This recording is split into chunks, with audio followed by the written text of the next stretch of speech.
Buyers are liars. Have you heard this term before in real estate? Maybe you're a new agent just getting your feet wet and you're wondering what this even means. Well, if this is part of your thought process, whether it's internally or externally, you gotta stop it. Look, I understand working with buyers can be very stressful. It's very time consuming, from showings to setting up inspections to running searches to getting in the car and driving buyers all over the place. So I get it. And a lot of times we end up spending nights and weekends and sometimes even holidays working with buyers. Look, I know that this can be tough for new agents. So if you're having problems converting leads into actual buyers, then you're gonna wanna stick around, because today I'm gonna show you exactly what you need to know, what you need to say, and what you need to implement to effectively work with buyers so you can close more deals and make more money.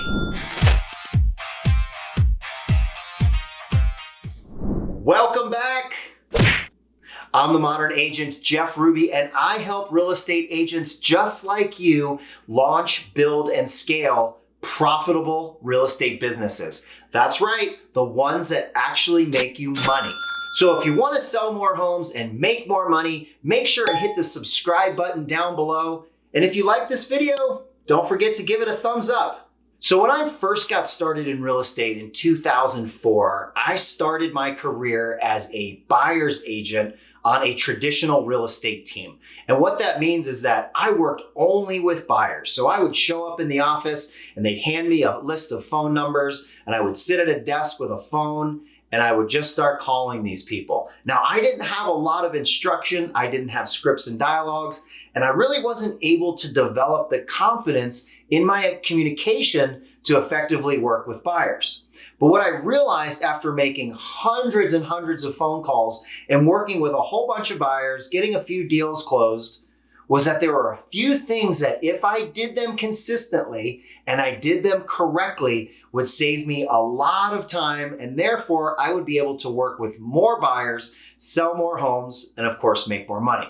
So what I realized, because I was making less calls, working with more buyers, I was becoming more efficient. So I made sure that I was going to duplicate this process. So I was doing the same things over and over. You see, don't do what works because maybe you just got lucky and you sold a house or two. Do what duplicates. So what I'm going to provide to you here is a duplicatable model, 5 things that you can do in your real estate business right now to work more efficiently with buyers. So let's jump right into it. The first thing may seem pretty obvious and very clear, but so many agents miss the mark when it comes to the first thing here, and that is location. So the first thing you're going to want to establish is, where exactly do your clients want to live? They may want to live in a certain neighborhood. They may want to be in a certain town, a county. You just don't know until you ask the right questions. And one of the best questions that you can ask when it comes to establishing location is, what's important to you about that? So if a particular buyer, for example, says, hey, Jeff, I want to live in Fort Collins, I would say, what's important to you about living in Fort Collins?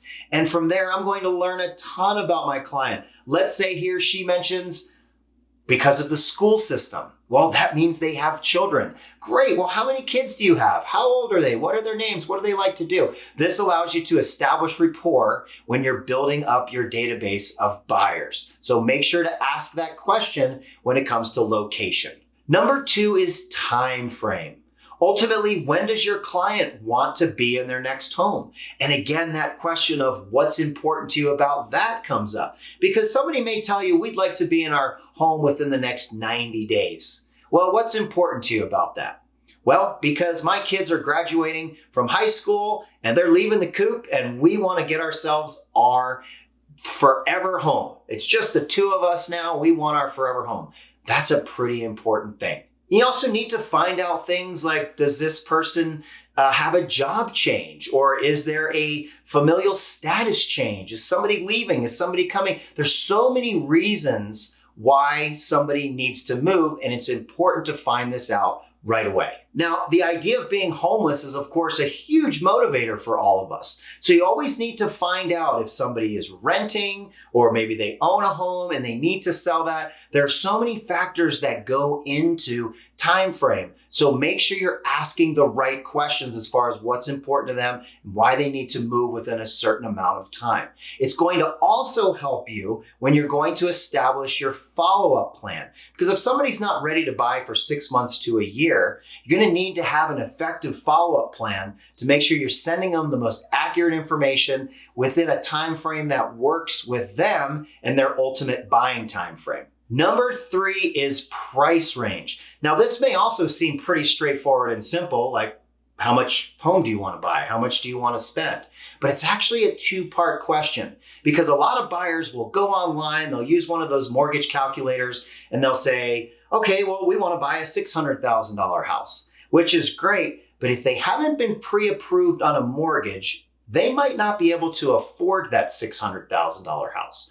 So it's really important to ask the question, have you been pre-approved for a mortgage? If the question's no, you can move that along and get them to a lender. But we have to establish not only the price that they are interested in, but also how much they can afford and how much they're pre-approved for on a mortgage. Now, here's a pro tip. If you don't have a mortgage lender already lined up to send buyers to, go start finding them. Ask them to take you to lunch. They will be happy to take you to lunch and buy you lunch because you're a source of business for them. So there's a pro tip for you. Go find a great lender that you can refer your clients to. Don't rely on those 800 numbers and all those other companies, those internet online stuff, filling out applications. That's not always the best way to go, especially if you're trying to add that personal touch and provide value to your clients. Get them to somebody that you already know, like, and trust. The next one, of course, is number 4. And this one drives me absolutely nuts. And this is the buyer's agency agreement or a buyer agreement. You see, we need to start treating buyers the same way we would with sellers. See, we would go on a listing appointment for a seller to list their home for sale, and we would ask them to sign a listing agreement, right? But for some reason, new agents working with buyers are more than happy to just put anybody in the car, even without a pre-approval, and go show them homes all over town without having an agreement. So let's start treating buyers the same way as sellers. Okay, we need to be providing them an agreement, which is an agreement for them to work with us and for us to work with them. Look, I can tell you from past experience, getting burned with buyers when you don't have an agreement with them is the worst feeling in the world. I remember working with some buyers for months when I first got started. I was showing them homes. We were writing up offers that weren't getting accepted. And then one day they reached out to me all excited and they shared with me, hey, Jeff, guess what? We're so excited. We just bought a house. And I was like, okay, cool. I got cut completely out of the deal. Now, I was happy for them. They were great folks. I didn't have a buyer agreement with them, so I had no recourse, and I wasn't providing value to them. I was just simply driving them around and submitting offers for them.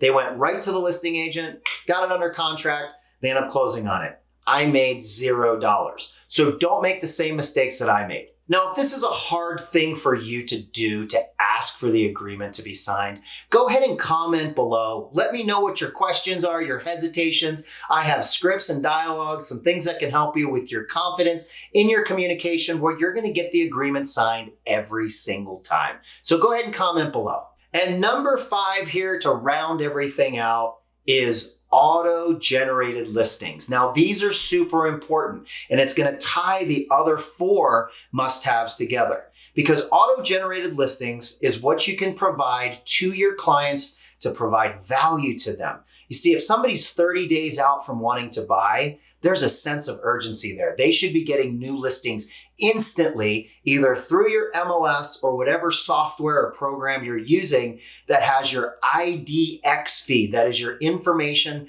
data exchange. That's the information that goes out from the MLS to hundreds of websites all over the web. So it's super, super important to make sure that you have that in place. Now, a few questions as to how do I set that up? Well, if you have location, you can enter that in. If you have price range, you can enter that in. And if you have motivation, the time frame, like you can get all this stuff, put it into your MLS, listings will start going out automatically. So that wraps up 5 must-haves in working with buyers. There are a lot more things that you need to know and you need to do with working with buyers, but if you can really focus on these 5, you're gonna have a much higher likelihood of more effective working with buyers. You're gonna close more deals, you're gonna make more money, and you're gonna be a lot happier. So thanks again for watching this video. Don't forget to hit the like button, subscribe, and ring the bell.